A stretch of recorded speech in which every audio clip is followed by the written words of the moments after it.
जी प्रणाम। आप सभी को मैं हाथ जोड़कर नमन करता हूं और मीडिया के भी जितने लोग यहाँ पे हैं साथी उनको भी मैं धन्यवाद देता हूं। देखिए, आज ये मीडिया बाइट देने की जरूरत आई कि कल मैं गया था बछवाड़ा में। आदरणीय माननीय मुख्यमंत्री जो बिहार की दशा और दिशा को दोनों उन्होंने बदल दिया, उनका सभा होने वाला था बछवाड़ा में।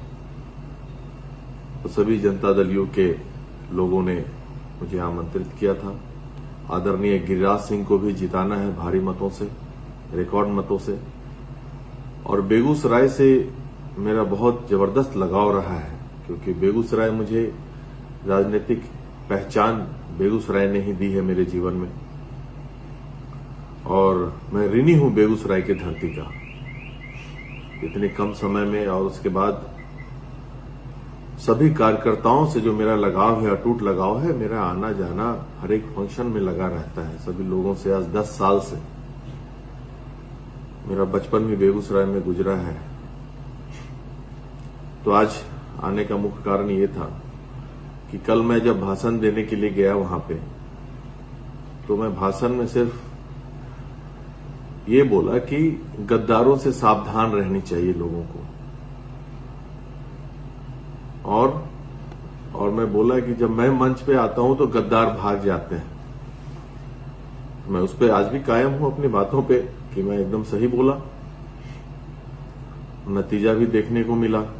मैंने किसी का नाम नहीं लिया था कि भाई कौन है गद्दार, किसने आदरणीय श्रद्धेय भोला बाबू के साथ गद्दारी की थी। मैं किसी का नाम नहीं लिया था, लेकिन कहते हैं ना, कहावत एकदम सही है, चोर के दाढ़ी में तिनका। तो रजनीश कुमार हैं वहां के पूर्व एमएलसी, बेगूसराय खगड़िया गए 2 बार एमएलसी रहे हैं वो रजनीश कुमार। तो पहले तो उनको बोलने का सलीका नहीं आता है कि माननीय विधायकों से किस लहजे में बात किया जाए, वो उसको आता नहीं है। कहते हैं उनका लहजा बताता है कि तुम्हारी दौलत नई नहीं है। तुम तराम करके माननीय विधायक डॉक्टर संजीव कुमार करके उनको बात करना चाहिए, तो वो भी नहीं। माननीय विधान पार्षद राजीव कुमार जी करके बात करनी चाहिए, वो भी नहीं। उनको तमीज नहीं है बात करने की। लेकिन चूंकि वो इस तरह बोले हैं, तो जवाब मैं उसी तरह दूंगा। देखो भाई रजनीश कुमार, तुम तो खुद अपने आप को साबित कर दिए कि तुम गद्दार हो, गद्दार थे। गद्दार तुम्हारे खून में है, आजीवन तुम गद्दारी ही करोगे, ये श्योर है। मैंने तो तुम्हारा नाम भी नहीं लिया। तुम्हें क्यों मिर्ची लगी? बहुत लोग मंच पे आए गए, तुम्हें क्यों मिर्ची लगी? तुम अपने आप को कैसे समझ लिए कि तुम ही गद्दार हो? चूंकि तुम हो इसलिए तुम समझे। तुमने खुद साबित कर दिया कि तुम ही गद्दार हो। देखिए भाइयों, मैं एकदम सही बोल रहा हूं। सभी लोगों को याद है 2014 में ये वहां से बेगूसराय से सांसद का टिकट लेना चाहते थे। औंधे मुंह गिरे। 2014 में इनको टिकट नहीं मिला लोकसभा का। जरूरत से ज्यादा, जितना औकात नहीं है उससे ज्यादा ख्वाहिश पाले हुए हैं ये। अपने आप को स्वयंभू नेता समझते हैं, जबकि वैसा आप हैं नहीं। भोला बाबू के साथ आप सभी लोगों को, बेगूसराय के लोगों को याद है, टाउन हॉल में दिनकर जयंती के समय भोला बाबू की इन्होंने बेइज्जत करवाया, और खुद किया। भोला बाबू के आंख में आंसू आया, खून के आंसू रोए वो। और उसके बाद से ही इतना उनको दर्द हुआ कि असमय उनकी मृत्यु हो गई। तो जनता वहां भूल नहीं पाई है, वहां की बेगूसराय की, बिहार की राजनीति में, हमारे समाज की राजनीति में उनको और अभी आगे रहना था। वो बेगूसराय की आवाज को राष्ट्रीय स्तर पर ले गए थे, और आपने उनको रुलाया। तो भगवान भी देखते हैं, उनका आंसू आपको पड़ गया और आप रोड पे आ गए। आज आप रोड छाप नेता हैं बेगूसराय के, आप पक्का रोड छाप जिसको कहा जाता है। आगे नाथ ना पीछे पगार, कोई आपके साथ नहीं है। और तुम कह रहे थे भाई कि मैं सुना कि तुम कह रहे थे मेरे भाई जो हैं भाई साहब माननीय विधान पार्षद राजीव कुमार जी एनडीए को हराने के लिए काम कर रहे हैं। अरे भाई, वो कांग्रेस में है, महागठबंधन में है, तो एनडीए को हराएंगे ही। वो तो उसी में लगे हुए हैं ना। वो उनका अपना धर्म है, वो अपने जिस दल में है उस दल के लिए काम कर रहे हैं। और उनको खगड़िया का प्रभारी बनाया गया है कांग्रेस से, और भागलपुर का तो वहां चुनाव हुआ तो अपने खगड़िया में वो लगे हुए हैं। मैं अपने दल में लगा हुआ हूं, और तुम बात करते हो कि मेरे बारे में कि मैं किसी दल से जुड़ा हुआ हूं। तुम्हारे ससुर जी इसी चुनाव में सोना का मुकुट, वो भी नकली सोना का मुकुट जा करके किसको पहनाए थे? राजद सुप्रीमो श्री लालू प्रसाद यादव जी को पहनाए थे। दामाद जी इधर लगे हुए थे टिकट के लिए, ससुर जी उधर लगे हुए थे, कहीं नहीं लहा। बड़ा दुख हुआ। तुम्हारा मनहूस चेहरा देख करके लोग भी दुखी हो जाता होगा। भाई, इतना दुखी आत्मा की तरह मत रहो तुम। बहुत दुखद लगता है तुमको देख करके। जहां तक बात बोलते हो कि विश्वास मत के दौरान डीएसपी लाया, पकड़ करके लाया। अरे भाई, हमको तेल काटते हैं? हाँ, तुम कहते हो मुख्यमंत्री तुम्हें से टुच्चे को तो पहचानेंगे भी नहीं कि कौन आ गया, कहां से आ गया। तुम तो मंच पे ही देखे माननीय मुख्यमंत्री कितना हमको प्यार देते हैं। देख लो, वीडियो खोल करके देख लो। वो आज उतना ही प्यार करते हैं जितना पहले करते थे। मुझे मुख्यमंत्री जी से कभी शिकायत न थी, न है, न रहेगी। मुझे कुछ तुम्हारे ही कोई कुटुंब है, एक आध मंत्री थे, उनसे शिकायत थी, और उनका विरोध प्रदर्शन उस वक्त भी किया था, आज भी करता हूं। मर्द की तरह करता हूं, तेरे ऐसा मेमना की तरह नहीं करता हूं। और तुम जिस गिरिराज सिंह जी को हराने की सोचते हो, जब वो बोलते हैं ना रजनीश, तो हिंदुस्तान के साथ साथ पाकिस्तान भी हिलता है। उनके शेर की दहाड़ है वो। खुशनसीब है बेगूसराय की जनता कि गिरिराज सिंह वहां के सांसद हैं, आदरणीय गिरिराज जी। वो जीतेंगे, फिर बात को बुलंदी से रखेंगे। और तुमको ये पच नहीं रहा है। 2019 में जब गिरिराज सिंह जी को नवादा से यहां से टिकट मिला था, क्या क्या ट्वीट करके फुरफुरा के भागे थे तुम। नॉमिनेशन में भी नहीं आए थे, उस वक्त भी जबरदस्त खिलाफ, भोला बाबू में भी खिलाफ। और तुमसे कुछ होता है जी? तुम्हारे पास कोई आदमी है तुमसे कुछ होने वाला है? तुम विषहीन, दंतहीन, करैत सांप हो तुम, समझे? अब तुम्हारा विष नहीं लगने वाला है। और जब गिरिराज सिंह जी दहाड़ते हैं तो तुम जैसे लोग जो गीदड़ हो, मांद खोजने लगते हो किस मांद में घुसे। और इस भीतर घात करने 2-4 आदमी है तेरे पास, उन लोग भी लगे हुए हैं कि विरोध कर रहे हैं गिरिराज सिंह जी का। उससे कोई असर नहीं पड़ता है। और रही बात जो तुम बोले कि हमारे विधानसभा में आदरणीय अध्यक्ष भाजपा के सम्राट जी आए थे, उस वक्त उसी दिन 3 महीना पूर्व घोड़ा रेस का, राज्य स्तर का घोड़ा रेस हो रहा था हमारे यहाँ। और 3 महीना पूर्व उसका तिथि निर्धारित था और सेम समय था। फेसबुक लाइव भी आए थे, जनता देख रही थी, हजारों लोग आए थे। तो हम जनता के लिए जीते हैं, जनता के लिए मरते हैं, समझे? प्रायोरिटी वो था। और हम जहां रहते हैं अपने दल का प्रचार कर रहे हैं, इसके लिए तुम निश्चिंत रहो। तुम जैसे गद्दारों से मुझे सर्टिफिकेट नहीं लेना है। तुम्हारा वही हश्र होगा जो मीर कासिम का हुआ था, समझे कि नहीं? तो तुम गद्दारों के लिस्ट में तुम बहुत आगे हो भाई। तुम्हारा जो जयचंद्र हो तुम, भारतीय जनता पार्टी के बेगूसराय के जयचंद्र हो तुम। हर जो चुनाव लड़ेगा वहां से भाजपा से तुम खिलाफ करोगे। तो तुम्हारा धंधा ये, तुम छूटने वाले हो नहीं। तुम्हारा आदरणीय जब राष्ट्रीय जेपी नड्डा जी आए थे तो मैं पटना चला गया था और अपने बेटा को लाने के लिए जा रहा था। बाहर पढ़ता है, छोटा है, तो मुझे ही जाना पड़ता है, तो उसमें चला गया था मैं। तो तेरे से कुछ लेना देना नहीं है मुझे सर्टिफिकेट। और तुम जो बार बार कहते हो कि अपने भाई का मदद किए, तो तुम्हारे जैसे हम नहीं हैं, तुम्हारे जैसे पापी हम नहीं हैं, संस्कारहीन हम नहीं हैं। ये तुम फॉर्च्यूनर में घूमते हो और अपने भाई को मोटरसाइकिल पे घुमाते हो तुम। अरे पापी पल, जो अपने परिवार का नहीं हुआ तो तुम दूसरे का क्या होगे, जनता का क्या होगे तुम एकदम। अपने भाई को तुम भिखारी बना के रखे हो, तुमसे बड़ा पापी कोई होगा? हाँ, तुम जैसे आदमी जो मौका परस्त आदमी हो, तुम पहले कोई भी सीए का पढ़ाई करने के बाद पोल पे चढ़ के केबल तार लगाने का काम करता है जी। हाँ, आज तक कोई किया है ऐसा?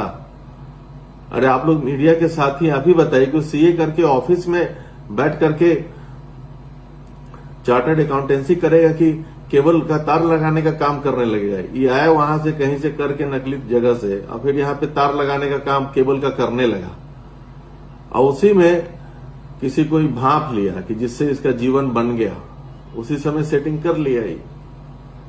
तुम सब लोग करते हैं नाना भरोसे फौजदारी, तुम करते हो ससुर भरोसे फौजदारी। बाबू, आज तक तुम्हारा जिला परिषद के कमीशन से ही जीवन यापन चल रहा है।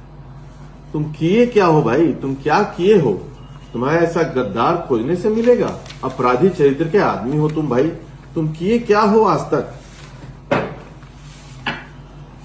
तुम्हारा ऐसा अपराधी बखरी में देव परिवार में हत्या में तुम्हारा हाथ था, मेन एक्यूज तुम ही थे। हाँ, उसके बाद सब लोग बेगूसराय की जनता जानती है। जमीन हड़पने, आजकल चुनाव हारे हो, रोड छाप बने हो तो जमीन दलाली का काम कर रहे हो, सब लोग ये भी जान रहे हैं।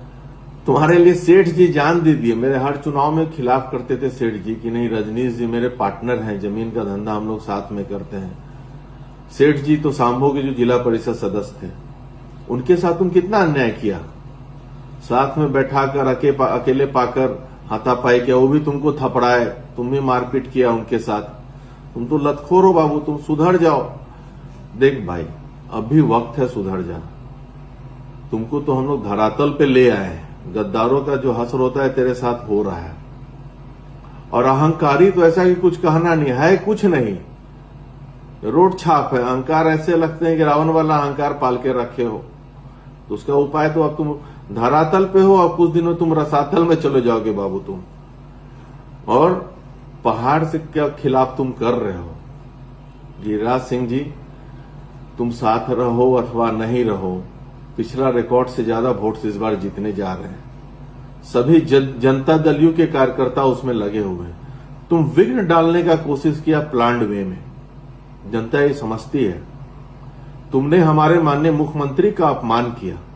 जब वो मंच पे आने वाले थे तो तुम मंच से भाग गया और गलत बात बोल रहा है कि तुम गलत बोल रहे हो कि किन्हीं का नयन बाबू का डेथ हो गया था, उसमें तुम गए थे। उसके बाद तेरा मोबाइल का ना, तुम्हारा मोबाइल का लोकेशन हम निकलवा लिए हैं। तुम 11 बजे उनके यहां गए थे, जिनका डेथ हो गया था वहां पे 11 बजे सुबह ही चले गए थे, पुष्प अर्पित करके वहां से तुम आ गए थे यहां पे। इसलिए झूठ मत बोलो। तुम इसलिए वहां से गए कि ताकि जदयू के कार्यकर्ताओं को खराब लगे कि माननीय मुख्यमंत्री का तुम बहिष्कार किए। जदयू कार्यकर्ता जानते हैं कि तुम जैसे चिलगोजे से बहिष्कार करने से, चिरकुट से कुछ असर हम यहाँ पे गठबंधन पे नहीं पड़ने वाला है। तुम खराब करने की कोशिश करो और जदयू के एक एक कार्यकर्ता अजय बहुमत से गिरिराज सिंह जी को जिताने वाले हैं। मैं सोचा कि बोलूं या नहीं बोलूं, तुम जैसे मतलब सांप मर गया है अकर नहीं गया है, तेरा ये हाल है कि तेरा जवाब दूं या ना दूं। तो फिर मैं सोचा कि जवाब नहीं दूंगा तो तुम समझोगे कि भाई हम कमजोर हो गए हैं। अरे तुम मुर्दा हो, मरा हुआ, तुमसे हम क्या लड़े? तेरा क्या अस्तित्व रह गया है राजनीति में आज के दिन में? ना तुम्हारे दल में तेरा कोई अस्तित्व है, ना पब्लिक के बीच में है। तुम एक जमीन का विशुद्ध दलाल के नाम पे जाने जाते हो, जमीन हड़पने का केस करते हो। अपने साथ जो अपना जीवन सेठ जी तुमको अर्पित कर दिए, उनका करोड़ से करोड़ रुपया ठग लिया। भाजपा कार्यालय नाम बनाने पे रुपया ठगा है तुम, वहां पे पार्टी का ही ठग लिया है कितना पैसा तुम। इसलिए तुमको राष्ट्रीय मंत्री से भी भगाया गया, लात मार के भाजपा ने भगाया। तेरा स्थिति बहुत दयनीय है, तो तुम्हें दर्द भी आता है तेरे बारे में सोच सोचकर। तुम अपने कुकृत के कारण अपने रोड पर हो बाबू। तुम्हारा जीवन यापन और तुम्हारे कर्णधार का भी जीवन यापन आज भी जिला परिषद में सब हार गए हैं, उसके बाद भी उसी के कमीशन से चलता है। और सब जितने जिला परिषद सदस्य हैं उनको भी दया आता है कि भाई चलो 2% तुमको दे ही दे तो क्या जाता है। तो तेरा तो ये स्थिति हो गया है भाई। तुम्हारे पास अब गिन चुन कर 4 आदमी बचे हैं और उसी 4 से आदमी तुम विरोध करवाते हो, तो तुम विरोध करने लायक भी तुम नहीं बचे हो अब। और जो थोड़ा बहुत था तो तुमको हम लाइन पे ले आए हैं, लाइन पे आगे भी लाते रहेंगे समय समय पे। तुम जैसे लोगों से छुटकारा मिला और राजीव भैया इतना विकास का कार्य कर रहे हैं तो तुमको पच नहीं रहा है, समझे। तो इससे तेरे चिल्लाने से, गिदर भपकी से देने से कुछ नहीं होने वाला है, समझे। तुम्हारे लिए एक शब्द हम बोलना चाहते हैं कि तुम बेचैन आत्मा हो, भटकती आत्मा हो तुम, एकदम मतलब मिसगाइडेड मिसाइल हो। कहां किधर किधर जाके गिरोगे, कुछ होगा, तुम्हारा कुछ पता ही नहीं चल रहा है कि तुम क्या करते हो। तेरा धंधा क्या भाई, सब लोग जानिए, आप लोग भी मीडिया के भाई जानिए, ये क्या करता है। जो ट्रैक्टर का शोरूम आप देखे हैं किया हुआ है, हमको सब इनके एजेंसी वाले सब बताए कि ट्रैक्टर ले आता है नया नया, वैसे तो 2-3% मार्जिन रहता है, तो नया ट्रैक्टर को ही बेच देता है ये, मतलब चोरी करा देता है, फिर इंश्योरेंस ले लेता है और चोरी करा के कहीं रखा रहता है, उस ट्रैक्टर को फिर किसान को आधे दाम में दे देता है किसी किसी को। यही तो तेरा धंधा रह गया है। तो नटवर लाल के तुम बाप हो आज के दिन में फ्रॉडिज्म में, इंटरनेशनल लेवल के तुम फ्रॉड हो। केबल लगाते लगाते अपने को बेच दिया कहीं कहीं। ज्यादा बोलोगे तो बाबू हम बहुत कुछ तुम्हारा खोल देंगे, तो कहीं मुंह दिखाने लायक नहीं रहोगे तुम। अभी भी वक्त है, सुधर जाओ। और बेगूसराय की धरती ने, बेगूसराय की धरती दिनकर की धरती है, इसलिए मैं कहता हूं, पहले सोचा मैं कुछ बोलूं फिर नहीं बोलूं, फिर उसी के लिए मैं माननीय मंत्री गिरिराज सिंह जी के लिए मैं आया था वहां प्रचार के लिए, और मुझे विश्वास है कि बहुत वोट से वो जीतने जा रहे हैं। तो मैं सभी बेगूसराय के लोगों से आग्रह करता हूं, ऐसे गद्दारों से सावधान रहे, रजनीश कुमार जैसे गद्दार से सावधान रहे। ये अनाप शनाप बकवास करेगा, इसको दूर दूर तक इसके बातों को सीरियसली नहीं ले, आप लोग लेते भी नहीं हैं। और ये सब कमीशन खो रहे, जितना दिन एमएलसी रहा एक भी कार्य बेगूसराय खगड़िया के लिए ये नहीं किया है। समर शेष है नहीं पाप का भागी केवल व्याध, जो तटस्थ है समय लिखेगा उसके भी अपराध। इसलिए सारा आज पोल में तेरा खोला हूं कि तुम अपने आप प्रूफ कर लिए कि तुम ही गद्दार हो। बेगूसराय की जनता को मैं कहना चाहता हूं, समझिए, मैं किसी का नाम नहीं लिया था, मैं सचेत किया था। तो और कोई क्यों नहीं बोला, बहुत लोग मन पे चढ़े या उतरे, यही इसे ही क्यों लगा। तो भाई इससे सावधान रहने की जरूरत है। मैं सभी जनता दलियों के कार्यकर्ताओं से भी आग्रह कर रहा हूं कि एक साथ मिलकर आदरणीय गिरिराज सिंह जी को, बेतुल जनता से आग्रह कर रहा हूं कि आप लोग वोट करें। हम तुम्हारे हाथ में जमहूरियत की साज देते हैं, बटन दबाना निशाने कमल यही आवाज देते हैं। आप लोग जम करके वोट करें। और ये जो चिरकुट है रजनीश कुमार, इसके बहकावे में नहीं आना है। इसको मैं सुधार दिया हूं, ये अब रसातल में चला गया है, इसकी अपनी कोई पहचान नहीं है, इसको अटेंशन सीकिंग सिंड्रोम हो गया है, उछल फान मचाते रहता है बंदर की तरह। तो इससे आप लोग बच के रहें। विशेष आगे जो होगा फिर मैं आऊंगा ही आदरणीय गिरिराज सिंह जी के प्रचार में, भारतीय जनता पार्टी के प्रचार में। आदरणीय नरेंद्र मोदी जी के हाथों को मजबूत करना है, 400 पार का जो नारा है उसे धरातल पे लाना है। जय हिंद, जय बेगूसराय। आप सभी को धन्यवाद।